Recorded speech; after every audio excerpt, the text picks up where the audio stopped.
ओम शांति। 1 अगस्त 2025। मीठे बच्चे, बाप को तुम बच्चे ही प्यारे हो। बाप तुम्हें ही सुधारने के लिए श्रीमत देते हैं। सदा ईश्वरीय मत पर चल, स्वयं को पवित्र बनाओ। प्रश्न: विश्व में शांति की स्थापना कब और किस विधि से होती है? उत्तर: तुम जानते हो, विश्व में शांति तो महाभारत लड़ाई के बाद ही होती है, लेकिन उसके लिए तुम्हें पहले से ही तैयार होना है। अपनी कर्मातीत अवस्था बनाने की मेहनत करनी है।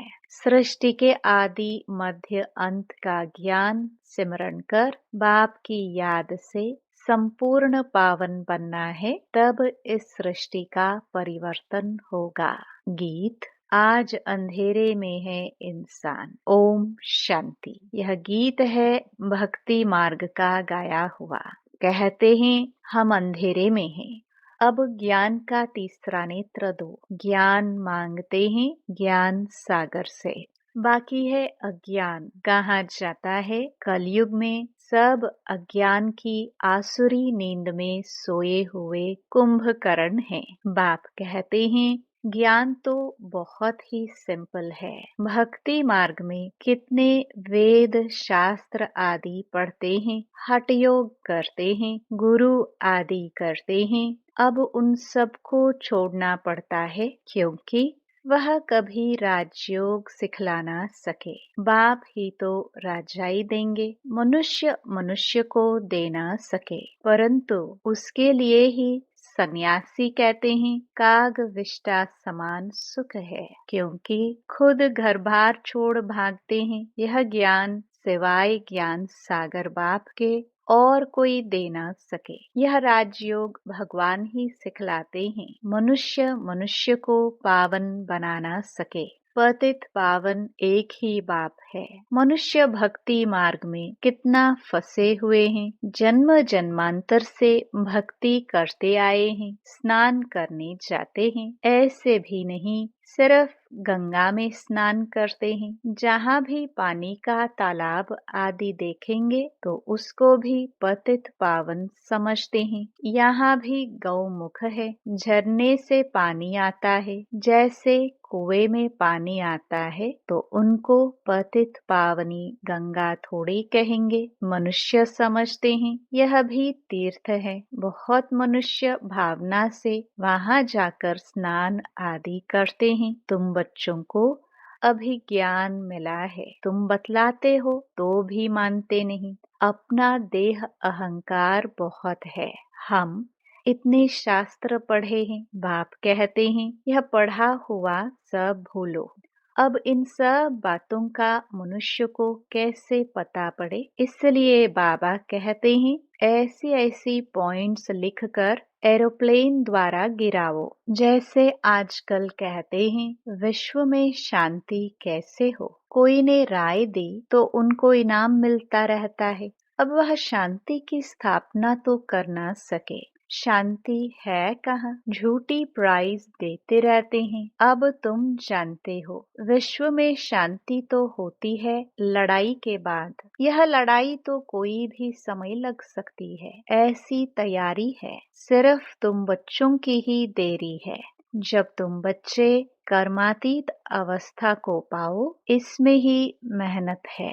बाप कहते हैं मामेकम याद करो और गृहस्थ व्यवहार में रहते कमल फूल समान पवित्र बनो और सृष्टि के आदि मध्य अंत का ज्ञान सिमरण करते रहो। तुम लिख भी सकते हो, ड्रामानुसार कल्प पहले मुआफिक विश्व में शांति स्थापन हो जाएगी। तुम यह भी समझा सकते हो कि विश्व में शांति तो सत्युग में ही होती है।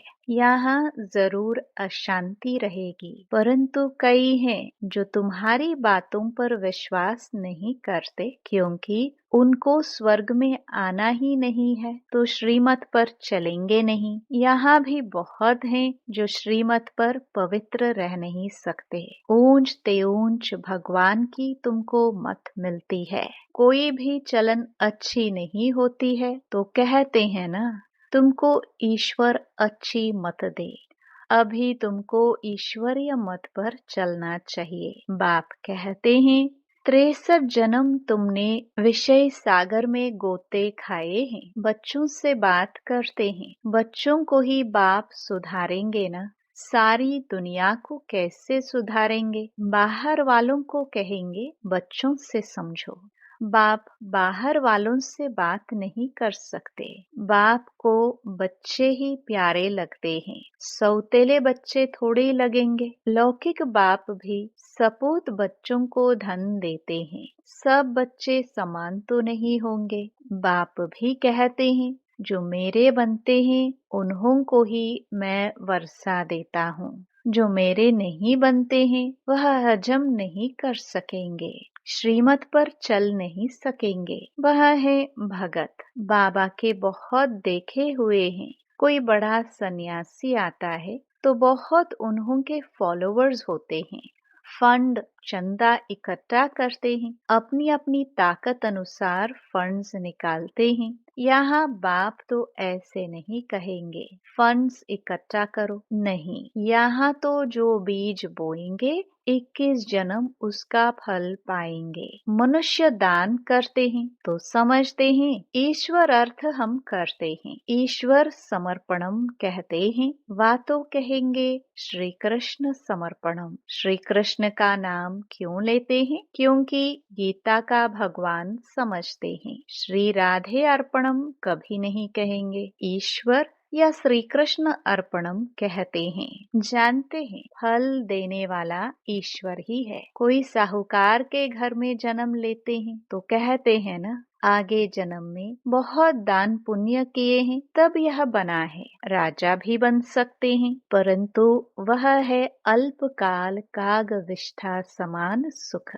राजाओं को भी सन्यासी लोग सन्यास कराते हैं तो उनको कहते हैं स्त्री तो सर्पणी है, लेकिन द्रौपदी ने तो पुकारा है दुशासन मुझे नंगन करते हैं। अब भी अबलाएं कितना पुकारती हैं, हमारी लाज रखो। बाबा यह हमको बहुत मारते हैं, कहते हैं विष दो नहीं तो खून करता हूँ। बाबा इन बंधनों से छुड़ाओ।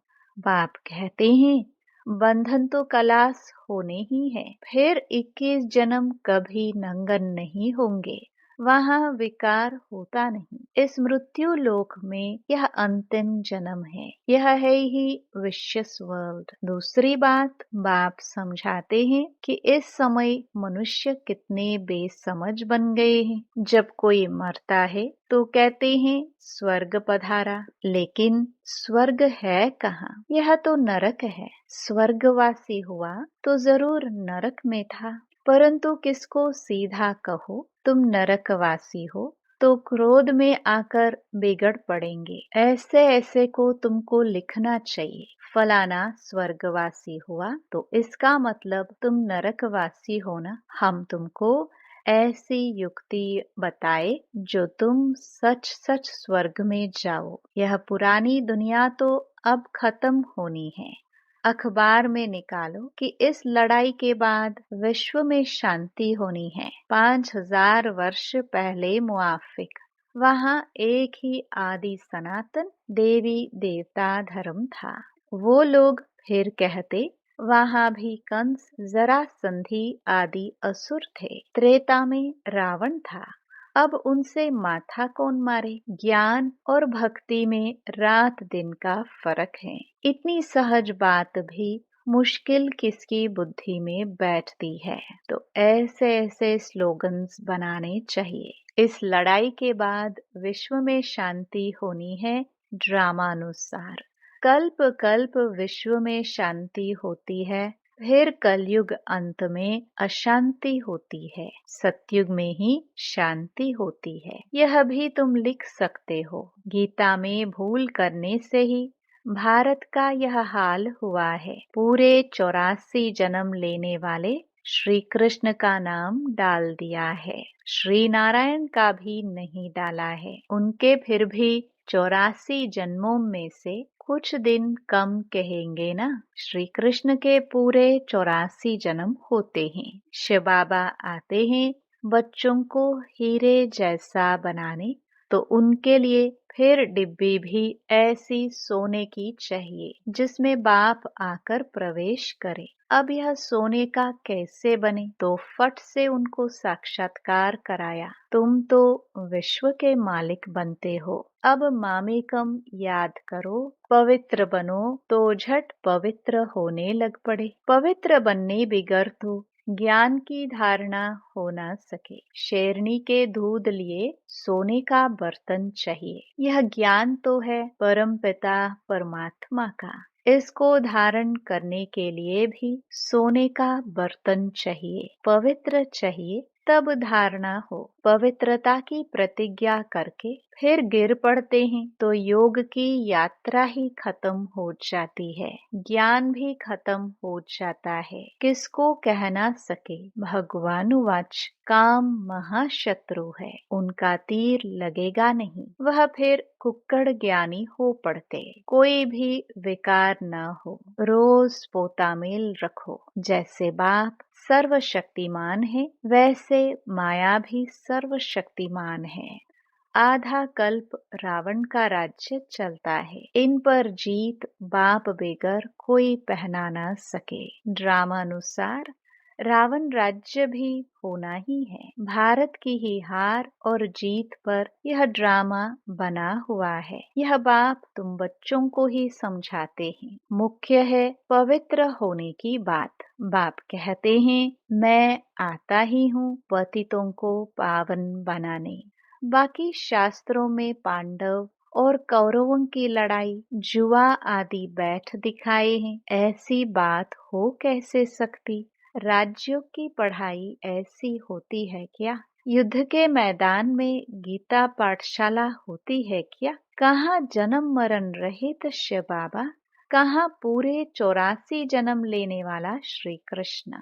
उनके ही अंतिम जन्म में बाप आकर प्रवेश करते हैं। कितना क्लियर है। गृहस्थ व्यवहार में रहते पवित्र भी बनना है। सन्यासी तो कहते हैं दोनों इकट्ठे रह पवित्र नहीं रह सकते। कहो तुमको तो कोई प्राप्ति नहीं तो कैसे रहेंगे। यहाँ तो विश्व की बादशाही मिलती है। बाप कहते हैं मेरे खातिर कुल की लाज रखो। शिव बाबा कहते हैं इनके दाढ़ी की लाज रखो। यह एक अंतिम जन्म पवित्र रहो तो स्वर्ग के मालिक बनेंगे। अपने लिए ही मेहनत करते हैं, दूसरा कोई स्वर्ग में आ नहीं सकता। यह तुम्हारी राजधानी स्थापन हो रही है, इसमें सब चाहिए ना। वहाँ वजीर तो होते नहीं, राजाओं को राय की दरकार नहीं। पतित राजाओं को भी एक वजीर होता है। यहाँ तो देखो कितने मिनिस्टर्स हैं, आपस में लड़ते रहते हैं। बाप सभी झंझटों से छुड़ा देते हैं। 3000 वर्ष फिर कोई लड़ाई नहीं होगी, जेल आदि नहीं रहेगा, कोर्ट आदि कुछ नहीं होगा। वहाँ तो सुख ही सुख है। इसके लिए पुरुषार्थ करना है। मौत सिर पर खड़ा है, याद की यात्रा से विक्रमाजीत बनना है। तुम ही मैसेंजर्स हो जो सबको बाप का मैसेज देते हो कि मन मना भव। अच्छा, मीठे मीठे सिखिलदे बच्चों प्रति मात पिता बाप दादा का याद प्यार और गुड मॉर्निंग। रूहानी बाप की रूहानी बच्चों को नमस्ते। धारणा के लिए मुख्य सार। पहला, ज्ञान की धारणा करने के लिए पवित्र बन बुद्धि रूपी बर्तन को स्वच्छ बनाना है। सिर्फ कुक्कड़ ज्ञानी नहीं बनना है। दूसरा, डायरेक्ट बाप के आगे अपना सब कुछ अर्पण कर श्रीमत पर चलकर 21 जन्मों के लिए राजाई पद लेना है। वरदान, हर शक्ति को कार्य में लगाकर वृद्धि करने वाले श्रेष्ठ धनवान व समझदार भव। समझदार बच्चे हर शक्ति को कार्य में लगाने की विधि जानते हैं। जो जितना शक्तियों को कार्य में लगाते हैं उतना उनकी वह शक्तियाँ वृद्धि को प्राप्त होती है। तो ऐसा ईश्वरीय बजट बनाओ जो विश्व की हर आत्मा आप द्वारा कुछ न कुछ प्राप्ति करके आपके गुणगान करे। सभी को कुछ न कुछ देना ही है, चाहे मुक्ति दो चाहे जीवन मुक्ति दो। ईश्वरीय बजट बनाकर सर्व शक्तियों की बचत कर जमा करो और जमा हुई शक्ति द्वारा सर्व आत्माओं को भिखारीपन से, दुख अशांति से मुक्त करो। स्लोगन: शुद्ध संकल्पों को अपने जीवन का अनमोल खजाना बना लो तो मालामाल बन जाएंगे। मातेश्वरी जी के अनमोल महावाक्य। अब विक्रम बनाने की कंपटीशन नहीं करनी है।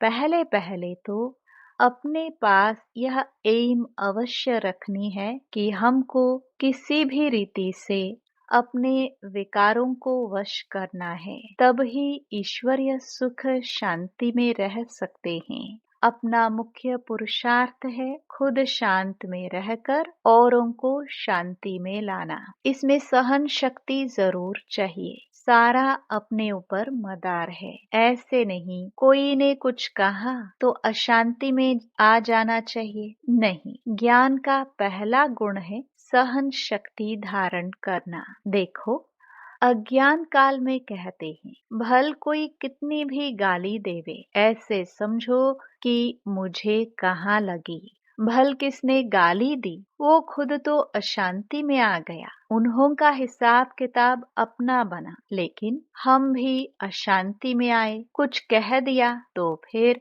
हमारा विक्रम बनेगा। तो विक्रम बनाने की कंपटीशन नहीं करनी है। अपने को तो विकर्मों को भस्म करना है, न कि बनाना है। ऐसे विक्रम तो जन्म जन्मांतर बनाते आए और दुख उठाते आए। अब तो नॉलेज मिल रही है, इन 5 विकारों को जीतो। विकारों का भी बड़ा प्रस्ताव विस्तार है, बहुत सूक्ष्म रीति से आते हैं। कब ईर्ष्या आ जाती है तो सोचते हैं इसने ऐसा किया तो मैं क्यों ना करूं। ये है बड़ी भूल। अपने को तो अभूल बनाना है। अगर कोई ने कुछ कहा तो ऐसे समझो यह भी मेरी परीक्षा है, कितने तक मेरे अंदर सहन शक्ति है। अगर कोई कहे मैंने बहुत सहन किया, एक बारी भी जोश आ गया तो आखिरीन फेल हो गया। जिसने कहा उसने अपना बिगाड़ा, परंतु अपने को तो बनाना है न कि बिगाड़ना है। इसलिए अच्छा पुरुषार्थ कर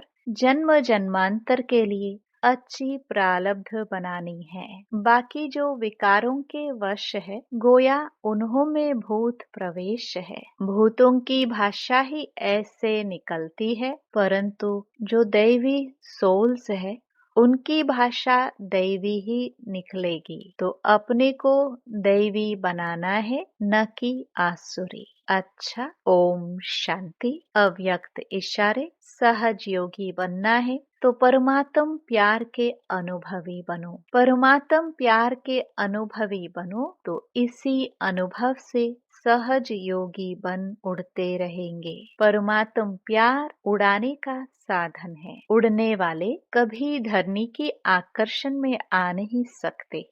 माया का कितना भी आकर्षित रूप हो, लेकिन वह आकर्षण उड़ती कला वालों के पास पहुंच नहीं सकती। ओम शांति।